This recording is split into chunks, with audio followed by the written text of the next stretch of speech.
the 200th episode.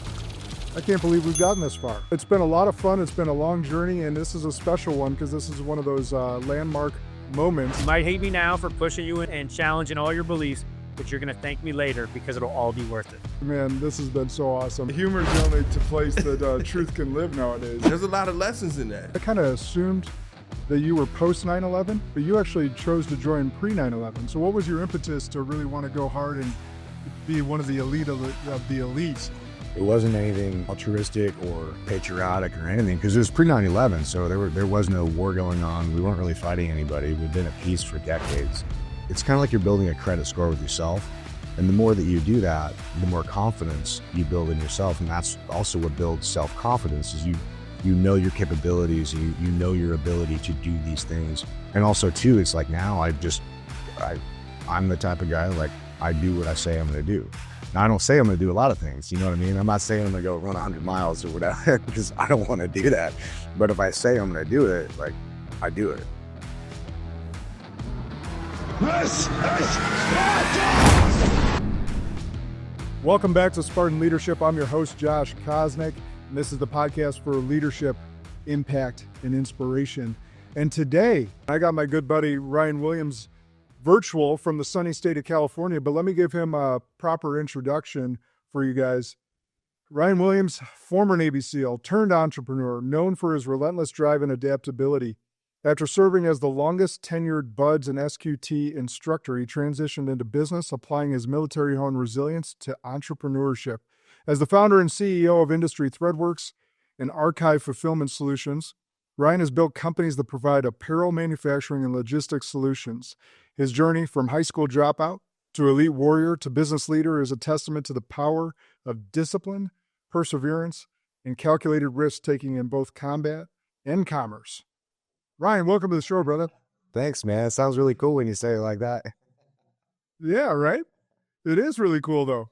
And what's interesting, so for those that have been longtime listeners, we had Garrett Unkelbach on the show probably last year, maybe 6-8 months ago, and Ryan was his instructor. Yeah, he's a good dude. He's actually one of our clients, too. We did the shirts for one of his most recent events.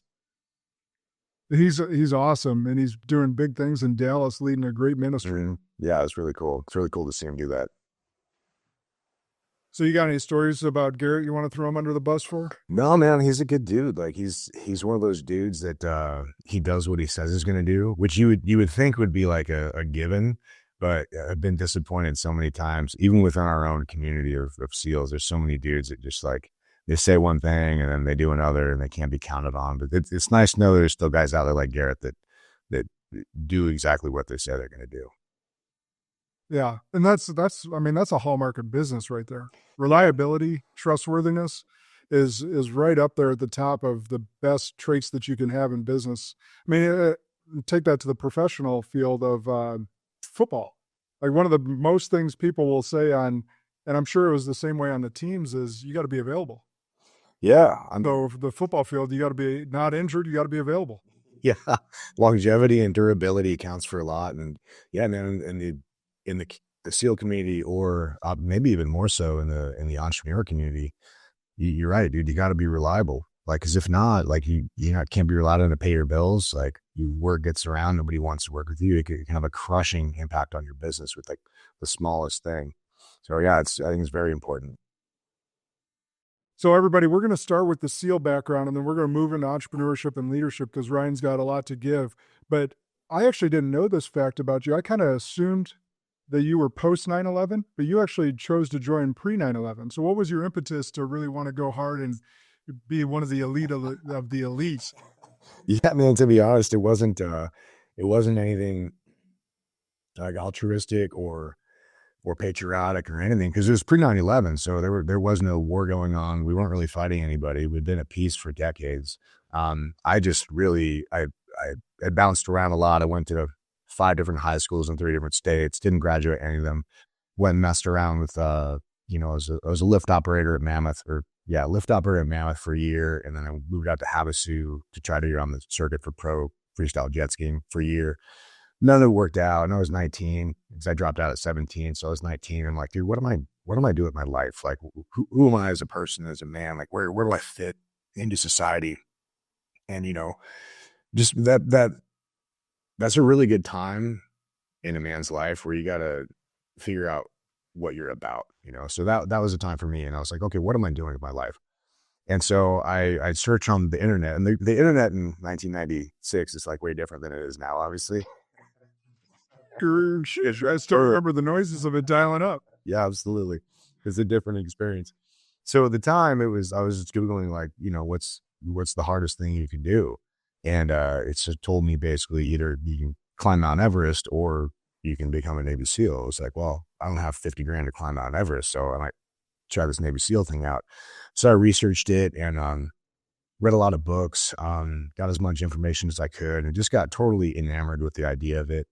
And the more I learned about these guys and what they went through and who they were and this like mystique of the whole thing, the more I wanted to respect myself that much. And that was my drive to go and do that. And I didn't know if I was going to make it or not. I mean, I ended up being an instructor there for a long time. So I saw it from both sides of it, from being a student and then again as an instructor. And as a student, there's always the guys who were like, calling Hooyah guys were like super motivated, and they go in there and like, I'm going to die before I quit, and I'll never quit, and all this really motivating stuff. But man, to be honest, it's just, those guys are usually the first to go. And it's just like the guys who are willing to get up and get hit in the face every day. I mean, not literally, but it feels like it.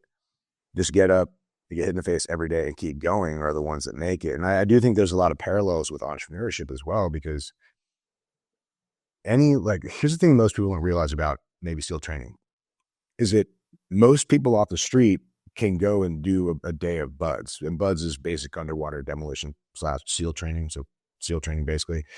So any person off the street can go do a day of BUDS. They're not going to like it.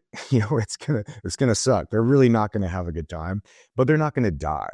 They'll get through it. They will survive.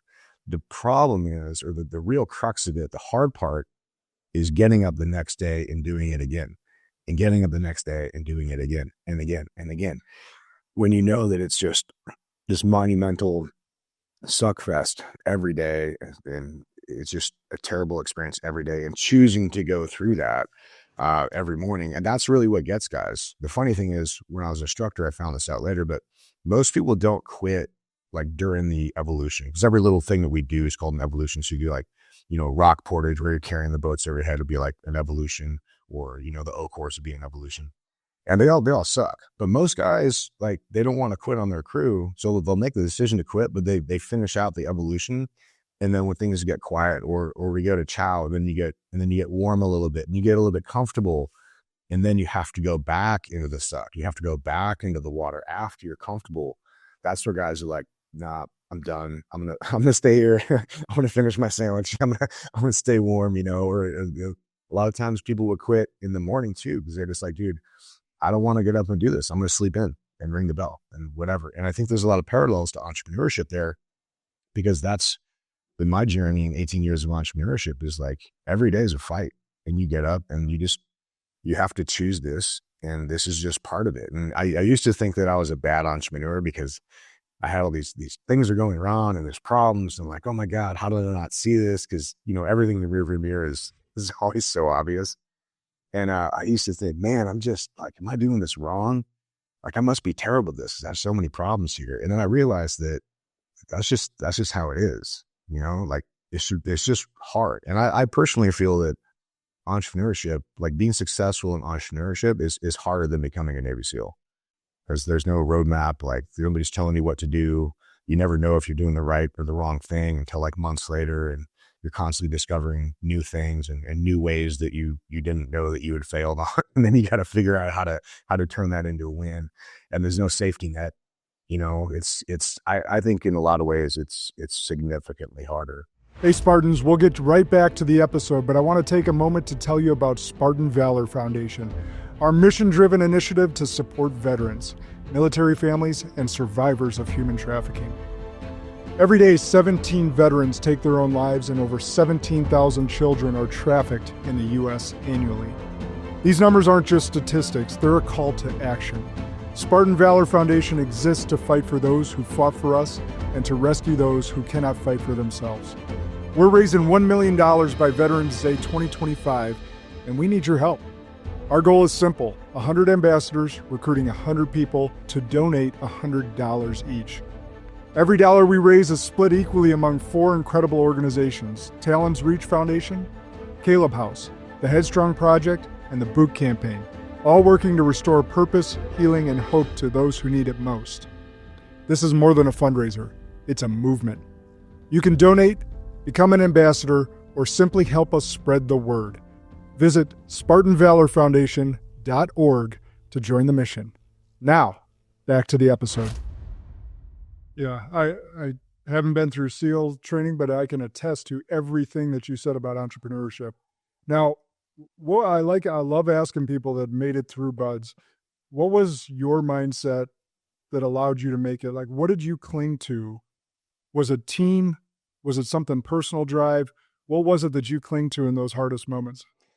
Well, I think it was 2 things. Like, primarily, I knew what to expect. So, because they give out, when you submit a package and say, I want to go to BUDS, they'll give you what's called a warning order that gives you all the stuff to prepare for. And a lot of it is physical.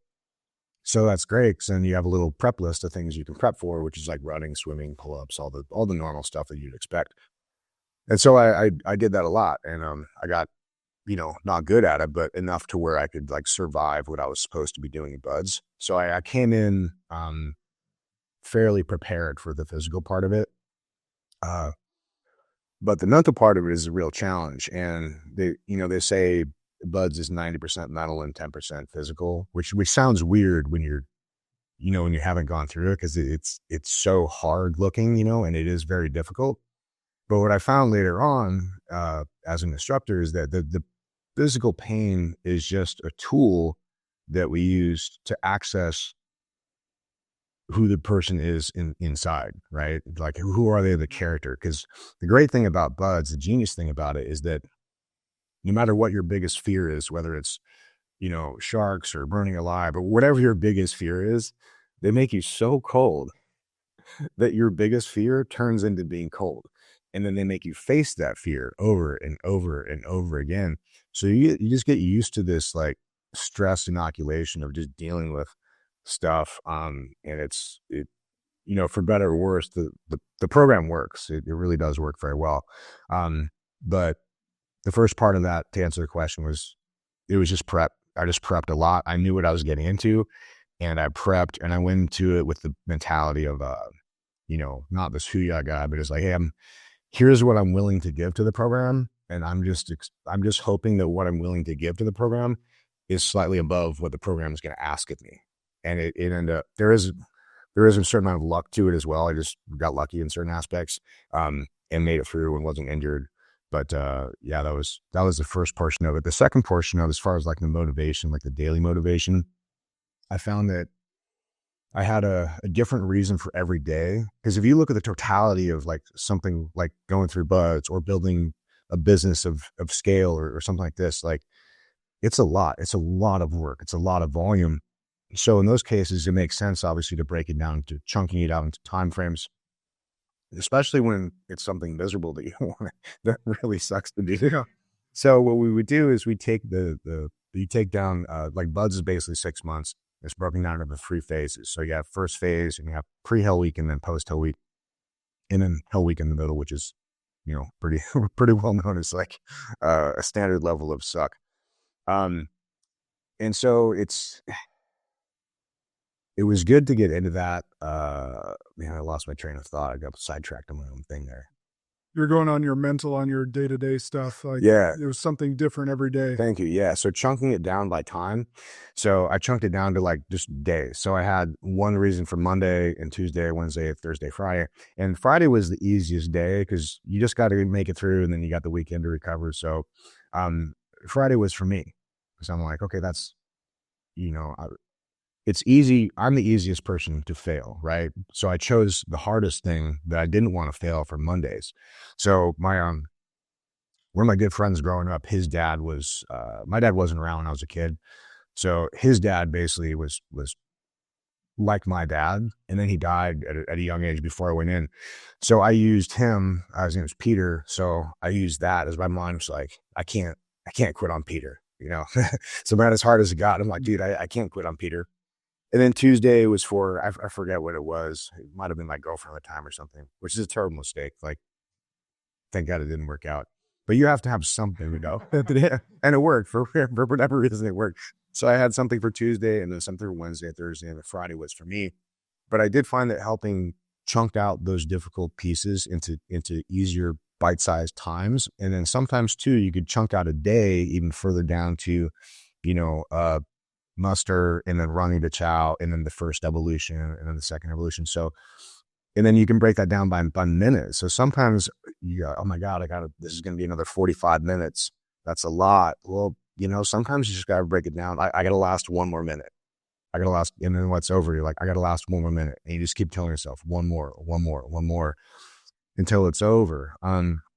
So it is difficult, but I found that those little systems and processes really help me to kind of like, you know, chunk it out. And I think where a lot of people fail in that, whether it's, you know, attacking something big like buds, or attacking something big like building a big company, is that they get all motivated and they rely on motivation, and motivation is fleeting.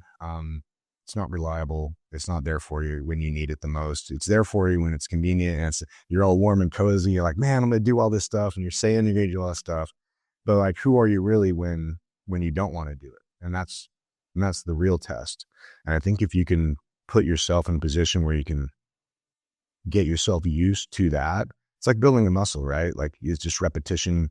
Like you tell yourself that you're going to do something, and then you do it. And I think it's kind of like you're building a credit score with yourself. And the more that you do that, the more confidence you build in yourself. And that's also what builds self-confidence, is you know your capabilities, you know your ability to do these things. And also too, it's like now I'm the type of guy, like, I do what I say I'm going to do. Now, I don't say I'm going to do a lot of things. You know what I mean? I'm not saying I'm going to go run 100 miles or whatever, because I don't want to do that. But if I say I'm going to do it, like, I do it, you know? So, I think there are some systems and processes to these big things. And if you just approach it from like, I'm motivated and I'm going to go do it. Once that's gone and you have no system or structure to fall back on, man, it can be very defeating. It's hard to get out of that space. No, you're so right. The day-tight compartments, and even sometimes hour-long or minute-long compartments, are so crucial for business or doing anything hard. Yeah, for that matter. But it got me thinking, actually, as you were talking about that motivation, I remember this, and I've seen it over and over again, but I remember the specific instance. My parents opened up a food franchise. And, you know, a lot of times for a new business, you'll have a family and friends night, and everyone shows up and everyone's all happy, and there's all these people there, and they're getting the free food, or they're there for the party, or whatever they're there for. And you're thinking, as the entrepreneur, the owner, like, oh, this is going to be a breeze. Look at all these people. Look at all these people that showed up. Like, then he's just going to pour through the doors. My idea is great. I'm so smart. And then reality strikes on. You figure out that not everyone's coming through the doors. Oh, and those friends and family that showed up for the free food don't continuously come every day and support your business. And that's when you get beat down. Yeah. And it can be very discouraging. And that's when I think the motivation piece is not, that's what I mean. Like, when I say it's not reliable, because like, motivation is usually only there when things are going positive, and you're, you know, and you're in it. Like, that's why people make so many resolutions for the new year. I'm going to do this, I'm going to do that. And then what's the average? Like 3 weeks that somebody lasts, you know, and then they've been, I think it's 80% fail by Feb 1. Yeah. And I think it's because they don't build in these systems and processes to like build upon. So they have no scaffolding. It's just motivation. And once that's gone, they're back to their baseline. But I do think I've seen in my own life that if you can build these small things and build up your scaffolding of like, this is who I am, this is what I do, then it makes it easier. Like, once it's part of your identity, you just do it. And it's not a motivation thing. It's just who you are. It's how you view yourself. So then it makes it real easy to not let yourself down when it's not even a question. You're like, yeah, I said I'm going to do this, so I'm going to do it. You know, it makes it easier. Before we move off the SEAL topic, was there anything as an instructor that surprised you? Yeah. You never know who's going to make it. Like we could see dudes that were coming in, literally a triathlete, guys who like had won Ironman triathlons, and they didn't make it to Hell Week, let alone through Hell Week. And guys who were superstar athletes and who had been just genetically gifted. Those guys are just insane beasts at what they do. And oftentimes those guys were sometimes they made it through. There are some absolutely amazing physical specimens that made it through. I was not one of them. but oftentimes those guys are usually the first to go, and the reason is that we found out later that it's because everything's been so easy up to that point that they've never really had to try. They've never really been tested. They've just been, through their genetic gifts, been able to achieve a certain level without really digging deep. But the people that do well are people that are used to digging deep, like wrestlers do extremely well there, because wrestling practice is grueling and you just get used to digging deep. So then it makes it easier. Like they've already built up those systems and processes of like, they're used to it, same as anything. But the biggest revelation for me was that it's you can never tell what somebody has inside. Like you can view them and you can think, hey, this guy's going to make it. He's a stud. Or man, this guy's definitely not going to make it. He's a twig. And oftentimes it's been inverse. I've been wrong about that more than I was right. So that was very humbling and awakening to me. Be like, okay, maybe there's a lot of times I judge a book by its cover and I shouldn't have been doing that. So it made me a lot more open to like, I'm wrong about a lot and try to be more right. I'm wrong. Yeah. It's an uphill battle. No, it's a good point. It's a good point. Maybe there's systems and processes for you not to fall into this trap, but as instructors, do you ever feel like bad? Like you take a liking to someone and you're like trying to help them avoid quitting, or like it's getting so freaking rough because of weather conditions or the ocean that day or whatever it may be. Did you just have to maintain that hard ass pose, or is there a time where you're like, fuck, dude, we didn't have to go through this? No, that's the nice thing about being an instructor there too, is like the curriculum changes a little bit, but ultimately, it might go softer in one direction, but harder in another. So it evens out to it's equally difficult, I feel, throughout the decades. And so it was cool to see that. You do have, I don't want to say your favorites, but like you'll see a dude and he's like just crushing, he's like holding up the bow and he's like telling the guys to go. And he's being a good student, like a good team guy. You're like, this guy would make a great SEAL, and you want him to do well. And, so, maybe you'll give him some words of encouragement or something, or, especially when you're an instructor, like the smallest word goes a long way to a student. So you can really kind of help push them in certain ways. But we never really try to crush anybody the opposite way, because the curriculum is so tough anyway.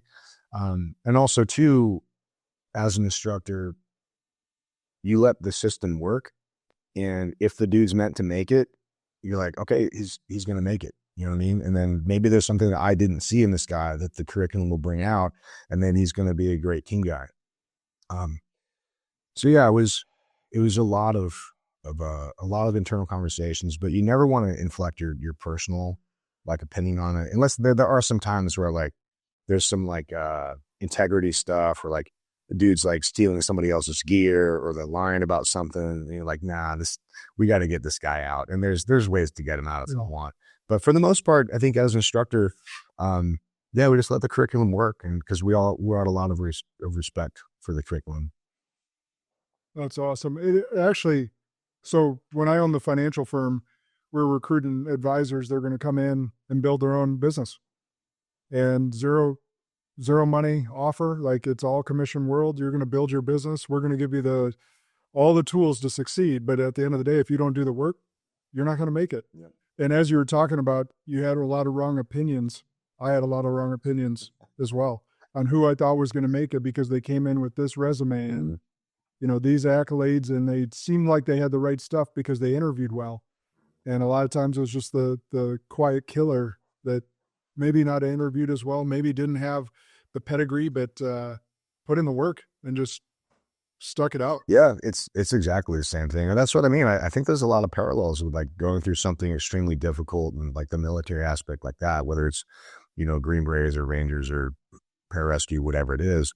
And, choosing to take a hard path into the business world because like they're very similar. The expectations are very similar. The challenges are very similar. And oftentimes the solutions are very similar as well. Well, this is a good transition point. You teed me up perfectly. What was the hardest part of transitioning from military life to civilian slash business owner? Man, the people, like everybody talks about military leadership being, good. I would argue the opposite. Like most military leadership is freaking terrible, man. And it's because like when you're in the military, if your people don't do what you tell them to do, you get thrown in jail, I mean, you could literally throw them in jail and give them like bread and water. You know what I mean? I'm like, imagine how much you could do in a business if you could throw your employees in jail if they didn't defeat what, you know what I mean? So it's totally different. And when you get out into, the real world here, your rank doesn't matter and your employees are completely built different. Their mentality is different. Their expectations are different. What they want out of life is different. So it took me a long time to figure out how to deal with that. The first couple businesses I built, we didn't really have a lot of people in them. It was just my other business partner and I, and he was another team guy. So we got along well. We had this same perspective on everything. And then I built and sold a couple other small companies, like a t-shirt company and a kettlebell company, which we had some vendors that we dealt with, but we didn't really have any employees at all. It was really just me and dealing with the vendors. So it wasn't until I sold all those and started Industry Threadworks, which we have now. And then we grew that eventually to, we had 24 people on staff and like 3 warehouses and a big, 3,000 square foot, like glass HQ space. And I felt like a real, grown up entrepreneur. It turned out it was a bad idea. But through that process of like scaling the employee portion, man, I really realized that I was not a good leader, even though, I had 10 years in the SEAL teams.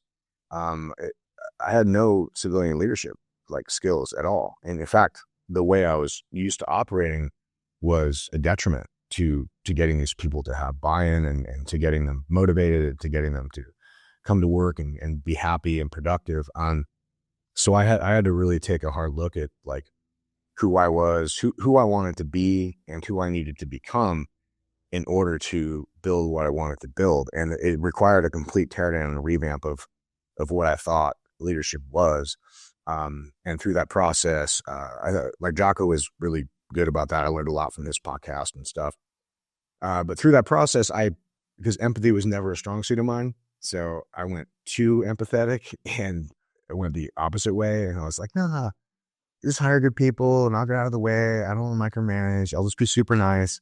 And man, that almost cost me my whole company, dude. We got up to, I think at the peak, we're, 24 people on staff and 7 million in top line revenue. We're doing good. I'm feeling okay. And then I hired a CFO, and he had a lot of credentials. He had a finance degree and he was former military and all this stuff. So it's like, okay, cool. And looking back, there's a few red flags. I'm like, he wasn't really good at math. And I was like, oh, I don't have a degree. Maybe I just don't know. And I'm going to stay empathetic and let you do you.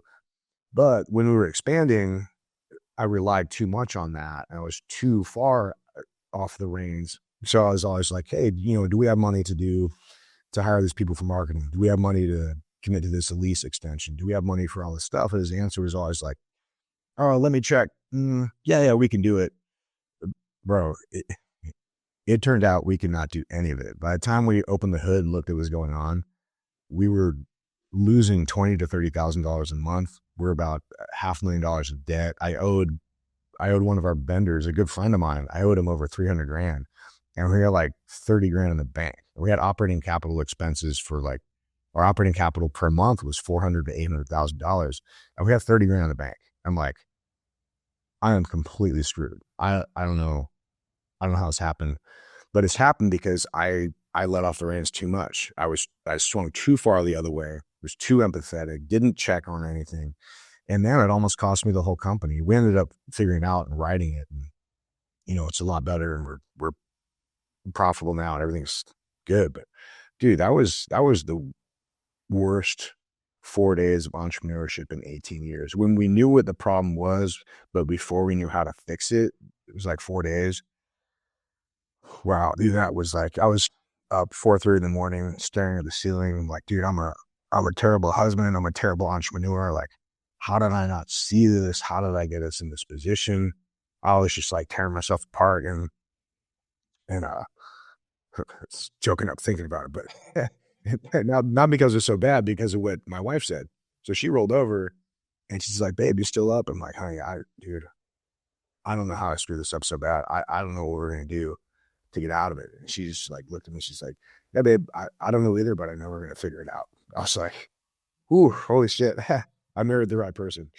And we did, and it ended up working out. But, it was that process, like before we knew the solution to apply, and you're just in that no man's land if you're like, this seems unwinnable, you know? And, it was like that Rocky Balboa when you're just up against the ropes getting slammed and you think you're gonna lose, and then you pull it out at the last minute. Dude, that was super dramatic. But also I learned a lot from that process and brought my empathy. And so I learned a lot of skill. I learned what I was doing wrong. And so I brought myself back to center, reevaluated, what leadership meant on both sides of that scale.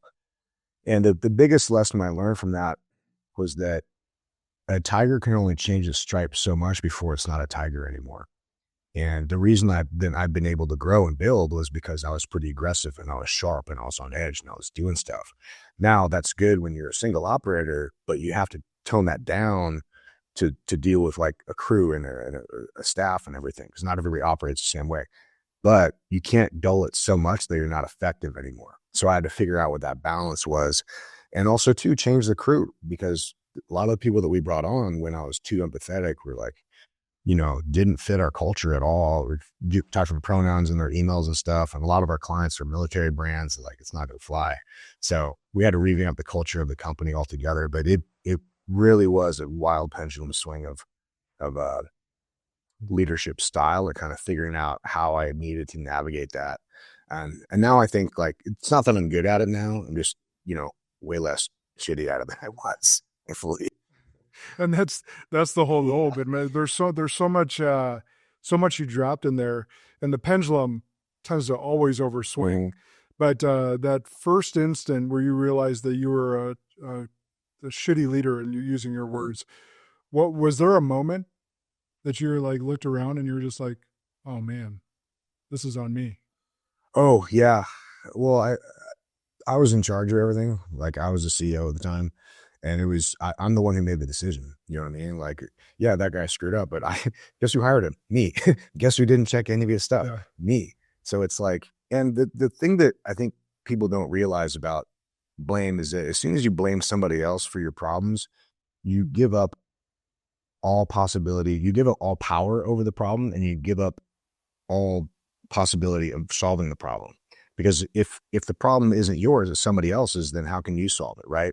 But if the problem is yours, and you identify things that you did to cause this or be a part of this or allow this even sometimes, now you have power over that situation and you can not make that same mistake again. And I think success in entrepreneurship is super simple. And it's a lot of work. It's super hard, but it's not complicated either. It's simply not making the same mistake twice, and you just keep going.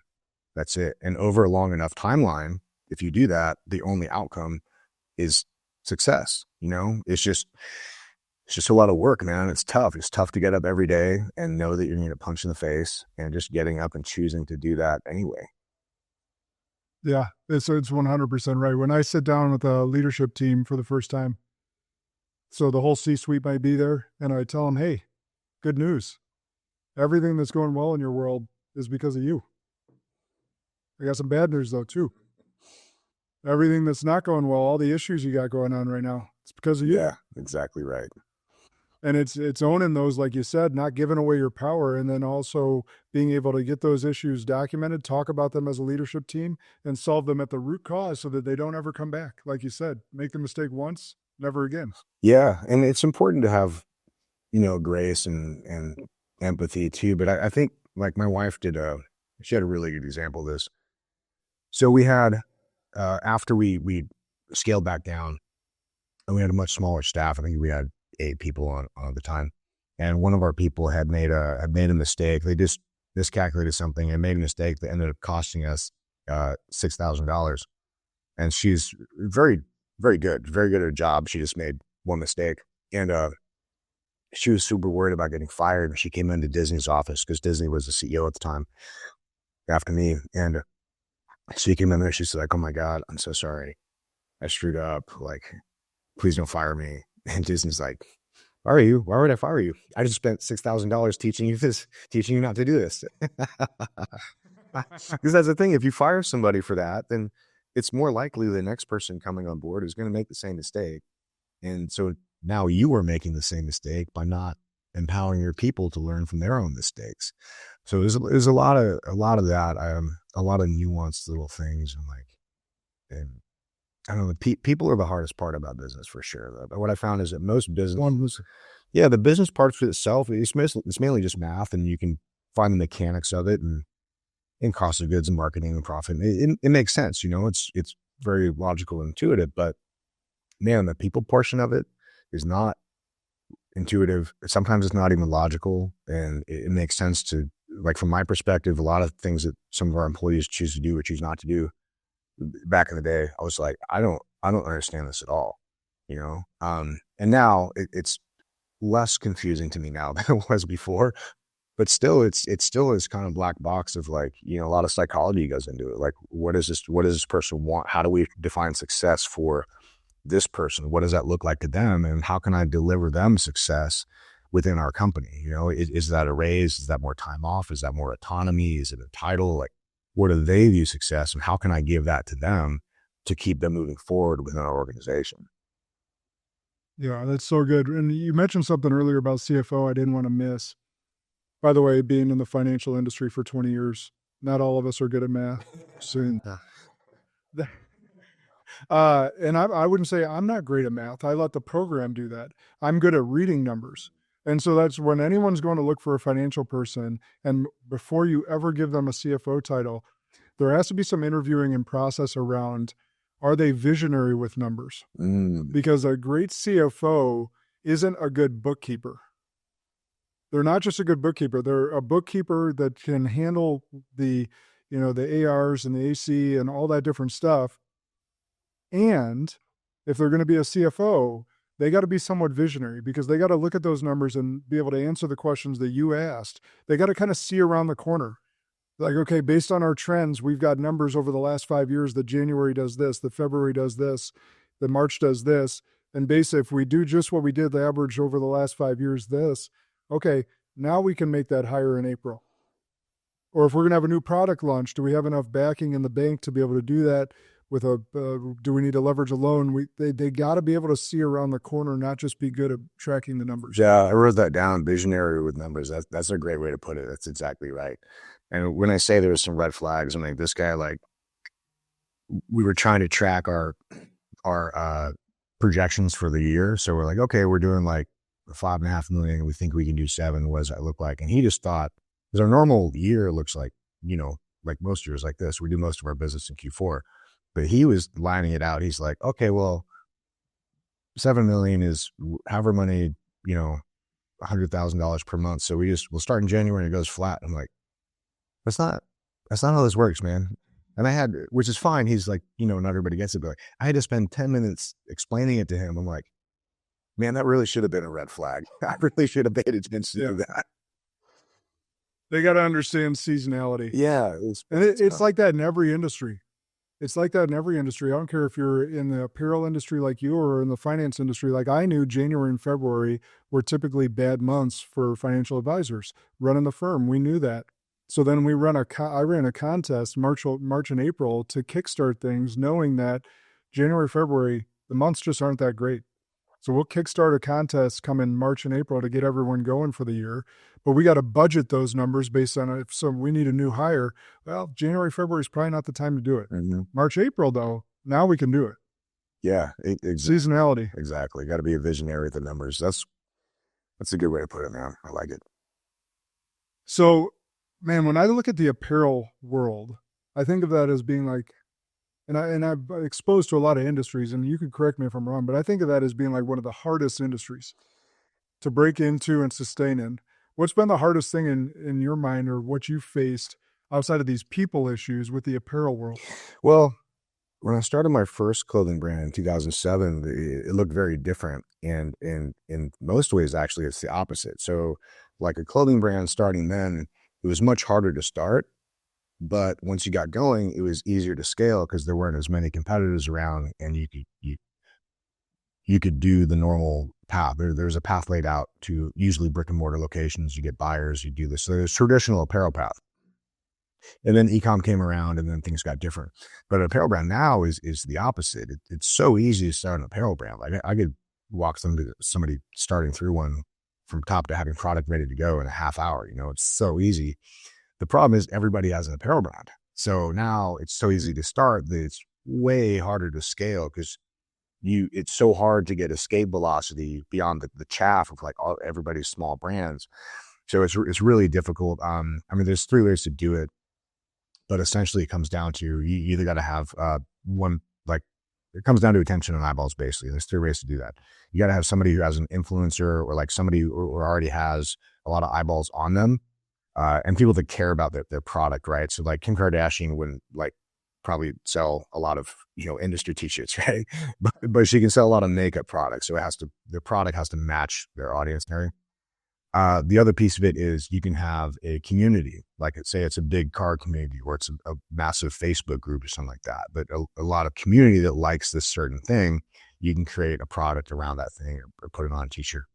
So it's people, community. And the third one is just advertising dollars, but it would take roughly a new brand to get them to the point where like they're escape velocity and profitable. $300,000 just in advertising costs. That's not including like product development, like fulfillment, and anything else. Like just advertising dollars is roughly what it would take to get escape velocity. So it's completely changed in many ways, inverse of how it was, what was that, 18 years ago? And I think in some ways, like it's much harder because I'm not good at the marketing and advertising side.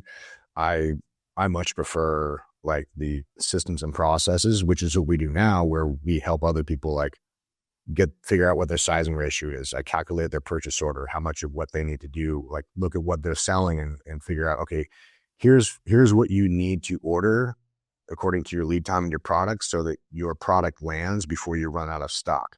Because if you run out of stock and you're running ads, it's going to tank your return on ad spend, and then your profitability is going to go down. There's a whole things that go into it, but man, it really comes down to just systems and processes. And then the fulfillment company that we have now is just systems and processes. It's just infrastructure. And one thing that's pretty interesting about apparel brands is that most of the people that get into them are not good at that at all. They're mainly like visionary types or super creative, and they operate in that space. And they're very good in that space. But man, they can't balance a checkbook. You know what I mean? Like they can't do the data. They can't figure out the sizing ratio. They can't do any of that stuff. So I'm decently okay at both. So I feel like sometimes we're a translator between like we speak design, so we can talk with the designers and the visionaries, and we also speak, data and analysis, so we can speak with both. So we're like a translator between the two worlds. We kind of make it work. There's a great book by Gino Wickman called Rocket Fuel. And he talks about visionaries, and I think he talks about it with visionaries and integrators. Yeah. But I found in my experience working with mainly apparel brand owners, there's very clearly a visionary, and the other person is usually mostly an operator style. Yeah.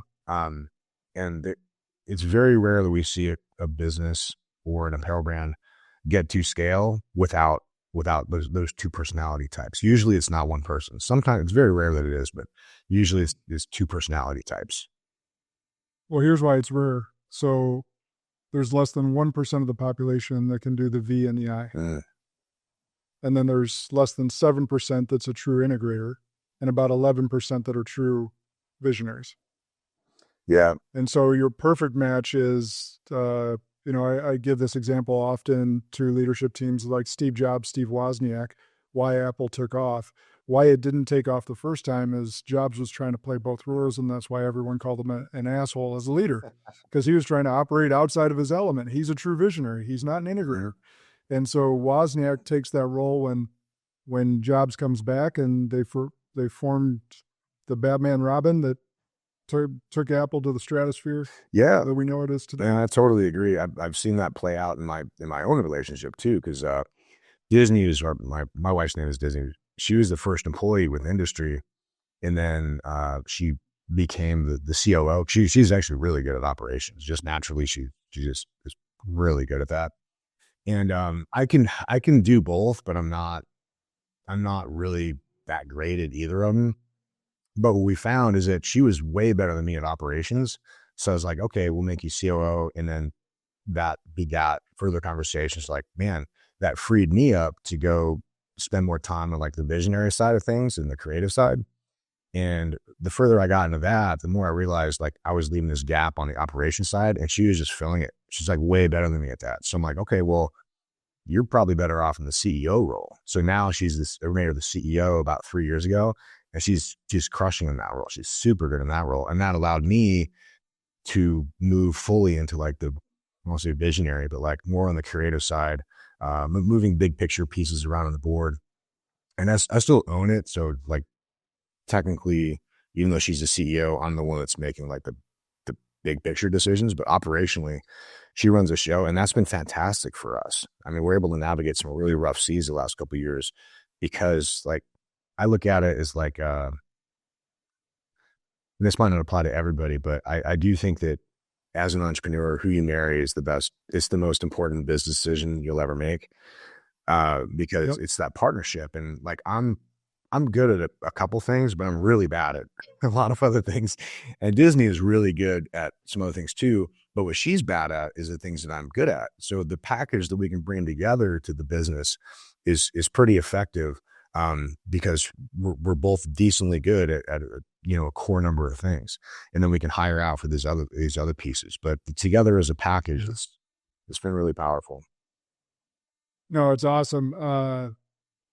First of all, you guys got to see sometime Ryan and Disney interact over a couple drinks. She keeps him in check. She's a strong personality, man. That's for sure. Man, it was hilarious. I'm like, these two are married, huh? And she was just razzing him. So she keeps you in check. You keep her in check. It's a good partnership. And by the way, that advice you gave about being the most important business decision, even if you don't go into business together, who you marry, I believe, is the second most important decision you make in your life. The first being to follow Jesus. Second, who you marry is by far and away the second most important decision in my opinion. Yeah. For your whole life, whether you're in business with your spouse or not. Yeah, I agree. Man, I'm so glad. You know that old saying, like sometimes the greatest gifts are unanswered prayers. And there's so many times I wanted this to work out or have this relationship. I'm like, oh man, I was heartbroken when it didn't work out. Man, thank God I didn't get what I wanted, because the plan that I got was way better than I could have planned myself. In fact, like meeting Disney is one of the things that like made me believe in God, was because she checked all these boxes that I had just assumed were like, I'm never gonna meet anybody like this. It doesn't exist. And then she came in like a couple months later and checked all these boxes. I'm like, what are the odds of this? And I look back on my whole life and I'm like, what are the odds of like, barely getting away with all these things as a teenager and not getting caught so that I could go into the military and do that portion of my life. And all these little things in the military were like, you're hair's breadth away from like, these major life-changing things. And like, I look back on all these points in my life. I'm like, man, what's the mathematical chances that all these are happenstance or coincidence? And it was so astronomically insane that I'm like, okay, well, as a logical person, if I know that it's mathematically impossible for these things to be happenstance or coincidence, the only logical conclusion is that there's something else at play, whether that's the universe or God or fate or whatever you want to call it. But I realized, because the previous relationship I was in was a girl on and off for like 9 years, very tumultuous. She was very religious. In an effort to understand her more, I started going to church and reading the Bible. And I was very not a religious guy growing up, but I realized that what they were saying in church was the same thing that I already believed. They were just calling it a different name. I was calling it the universe, and they're calling it God. They're calling it praying. I'm calling it, just power of intention. I'm like, it's the same thing. And I realized I'd already been believing in God the whole time. I was just calling it a different name. And once I realized that, it made it a lot easier to accept the whole thing. And no, I'm still not like a super religious person, but I try to go to church every Sunday, and I enjoy it. And I think it's been like a really positive thing in my life. Yeah, no, absolutely. And I love your perspective on that, because I've done a lot of that as well. So I want to key in on that for people. What Ryan just said, like, if you look at all the magical things or just your life put together in totality right now, and ask yourself the question that Ryan asked you, because I've asked this often over certain circumstances in my life, what are the odds? Like, I'll just give you an example. The property that I'm sitting on right now, 80 acres. I have this vision. I'm going to build out this property that people can come to, retreats, hold leadership sessions, do all these different things. And I send my realtor out to find 80 to 100 acres. And I tell 2 people this vision. And one of my friends that I only talk to, every 6 months, but we pick right up where we left off, he shows me this video. He goes, "Have you seen this place?" And I was like, "No, it's not even on MLS." And then I show up here. I send the video to my realtor, say, "Get us a showing, show up here." The owner built my first home. No way. Wow. He's like, we haven't seen each other in 8 years, because we used to live right next to each other, because there's this high-rise townhouse and condo development downtown Madison. And my wife and his wife used to walk the dogs together, but we haven't seen each other in 8 years because we moved to the suburbs when we had kids. And show up here, and the dude that built the development. That's wild, man. And there's so much more to that story, but like, just like, what are the odds of that actually happening? Yeah, it's stuff like that, and it's like, once you see the patterns to it, man, it's pretty undeniable that there's something going on, what we call it doesn't matter. It's happening. I equate it to like you can say you don't believe in gravity, but that doesn't mean you could fly. You know what I mean? Like, gravity is acting upon you regardless. So even if you don't believe in God or you don't believe in any of this stuff, totally fine. But that doesn't mean that, he doesn't believe in you, or that you're not part of the big plan somehow. Yeah, 100%. I didn't even check time. Words flying through. Is there any, because I know you mentioned Jocko, and I love Jocko's books, his teachings. Is there anything that you've taken from the SEAL teams like he's taken to distill for leadership lessons or business principles? I think just the resiliency and just the ability to just get kicked in the face and keep going. But I do think that another parallel of like Buds and entrepreneurship is that if you were to go to Buds and not realize that it was Buds, and you thought it was like, maybe boot camp or something like that, you'd be like, "Oh my God, this is terrible. Like, I'm quitting right away. Like, this is not fun. This is not what I signed up for." But if you know how bad it is, and you know to prep for it, and you know what to expect, it makes it easier to get through it, because it's not a surprise. And I think entrepreneurship is the same way. I think there are too many people that are like, "Oh, it's easy. Just buy my course and you can make $1 million." I'm like, man, it is not like that. It's a fight every single day. It's a lot. And I think if more people understood how truly difficult it is, they'd have a better time of it, because when they run into their first problem, they wouldn't be so aghast or question everything and be like, "Oh my God, this isn't like I was advertised." And so I look at it as like almost like a boxing match or an MMA match. Like, you're going into the ring. It would be unrealistic to expect to go into an MMA match and not get punched in the face, right? Nobody just goes in there and like knocks somebody out in the first round. Like, "Look at me, I won entrepreneurship." It doesn't work like that. Like, it's a fist fight every day, and you're going to get punched in the face. But I mean, imagine how surprising it would be if you weren't expecting a punch in the face, and you just thought you're going to run in there and get a one-hit knockout, and then you get punched in the face.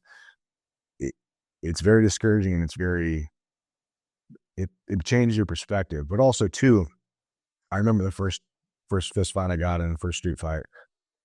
First time I got punched in the face.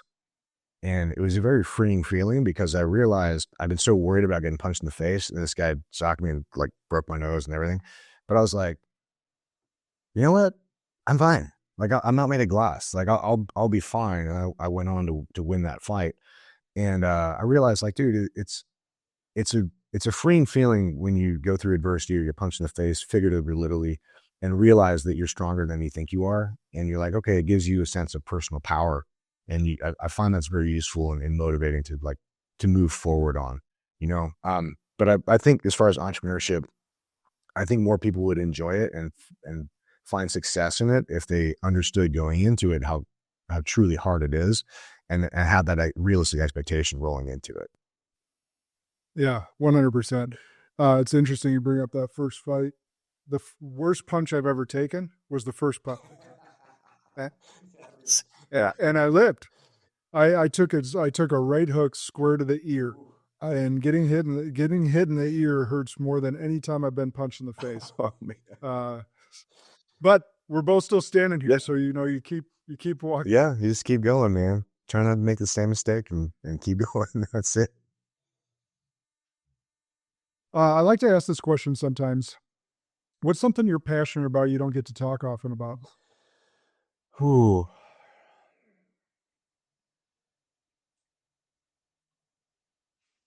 It's hard to say. I think what I'm enjoying recently, we just started a podcast with a couple friends of mine.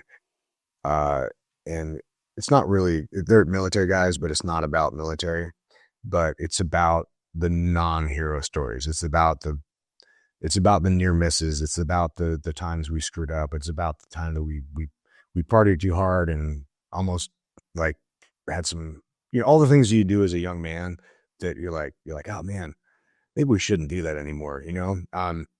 It's called Liberty Risk. We haven't released anything yet, but we were just filming one last night and having some cigars on a buddy's fire pit and reconnecting with one of the guys I hadn't seen in like 8 years, and just telling these stories. And it was really nice to just have these conversations. And we all realized that the culture has changed. So even in the SEAL community, the leftist culture has infected that in a lot of ways.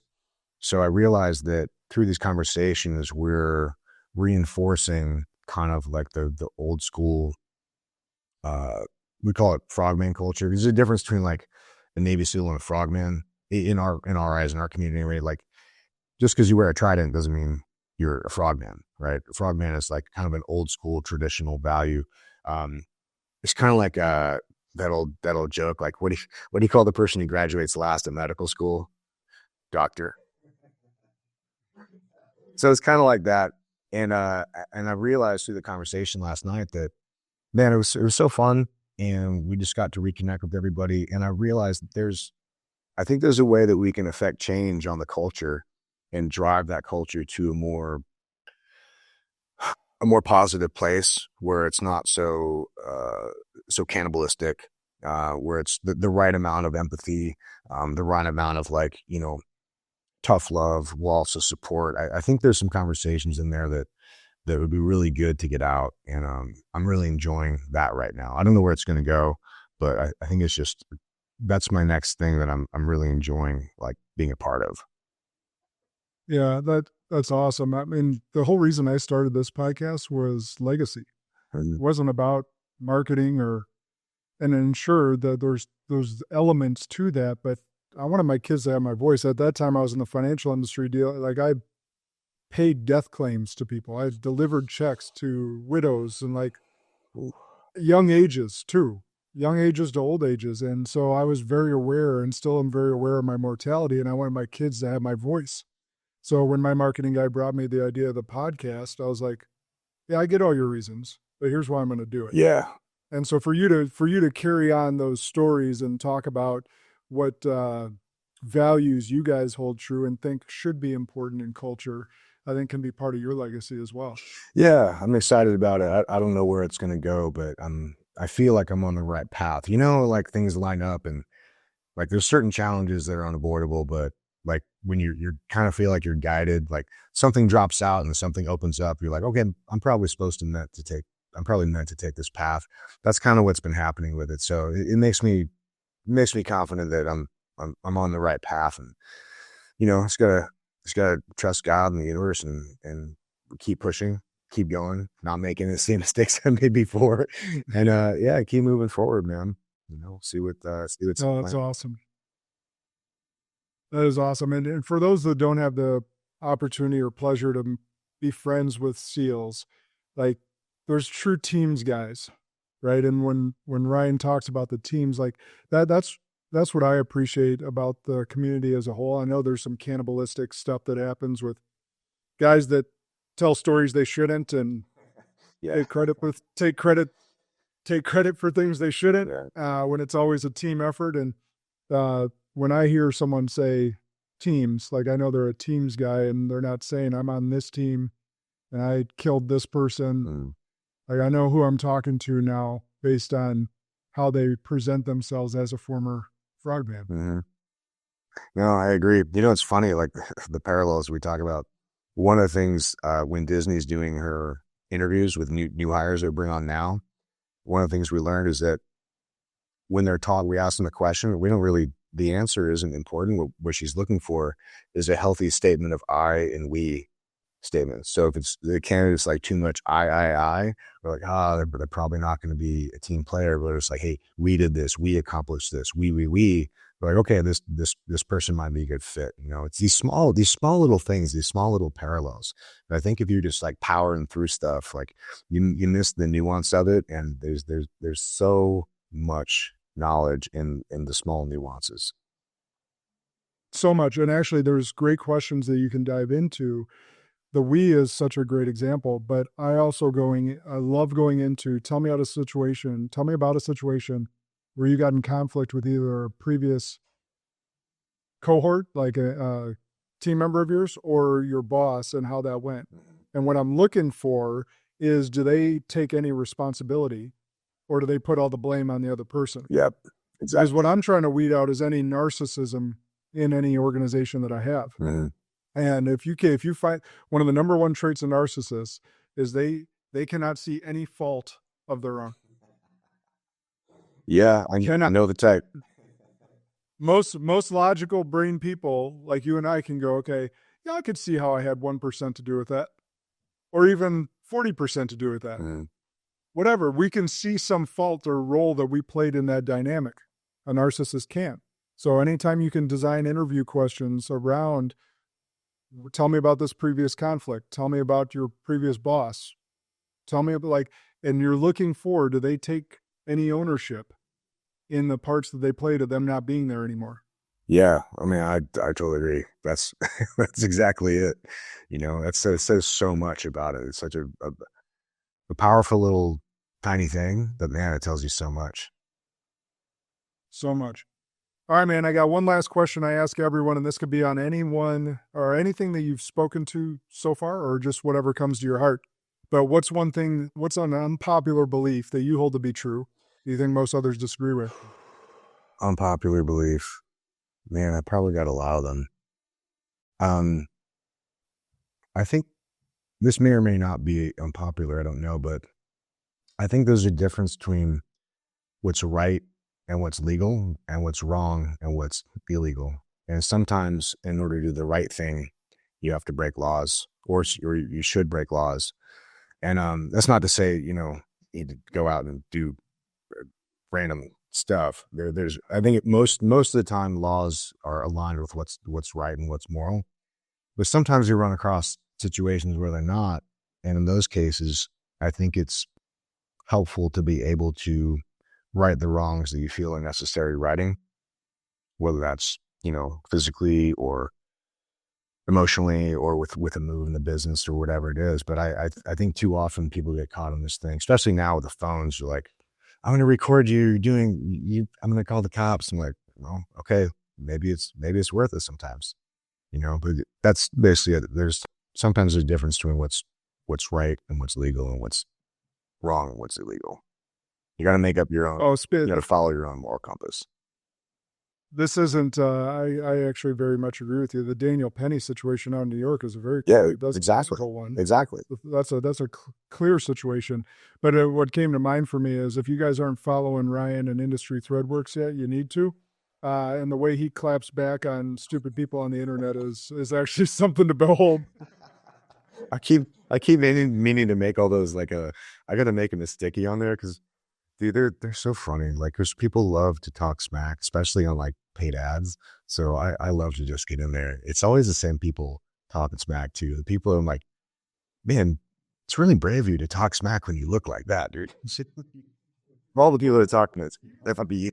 Even if you look like me, a very strong, healthy, fit person, like I'm not going to talk shit to a Navy SEAL. Like, it's just not like, first of all, I'm not going to talk shit on the internet. I think that's dumb anyhow. But the fact of the matter, if they knew who was behind the screen there, they could literally kill you with their pinky. Like, It's pretty funny. they could. But that's what makes it fun. And I enjoy it. But also too, like if you let it, when you're doing paid ads, you're just going to get an overwhelming amount of like negativity. It's just kind of how the internet is. But if you let it get to you, then, you know, you're just going to ball up and stop doing it. And so that's my way of dealing with it, where I'm like, there's a couple ways where like, if they're teeing me up for something, or like, ooh, this is gonna be super funny. Oh, I just love smacking those balls, man. Cause they never expect a clap back, especially from the business account. They're like, you're supposed to be nice. I'm like, am I? Am I? Really? Am I? Mm. That's awesome. All right. So if people want to work with you, need some apparel done, where's the best ways to go? Yeah, industrythreadworks.com is our website, but it looks like a retail brand because I mean we kind of are a retail brand, but that's like 1% of what we do. Mainly we do production for other companies. There's a tab on there that says manufacturing, and that'll give you some idea. But if you want to just email or reach out, it's ryan@industrythreadworks.com or Instagram. I have a lot of fun on Instagram. It's Invictus5326, or the business one is industry_threadworks or archive3pl for the fulfillment side. But I have fun with social media. Some people don't like it, but I appreciate the opportunities it brings. Well, I always appreciate your clapbacks when you're posting, so it gives me a good chuckle in the day. Oh, perfect. That's what they're for. Awesome. Well, thanks so much for your time, brother. Yeah. It's been an awesome hour with you. And Spartans, you know what to do. Share this episode far and wide. Remember, the good and great are the enemies of possible. Lead like a Spartan today.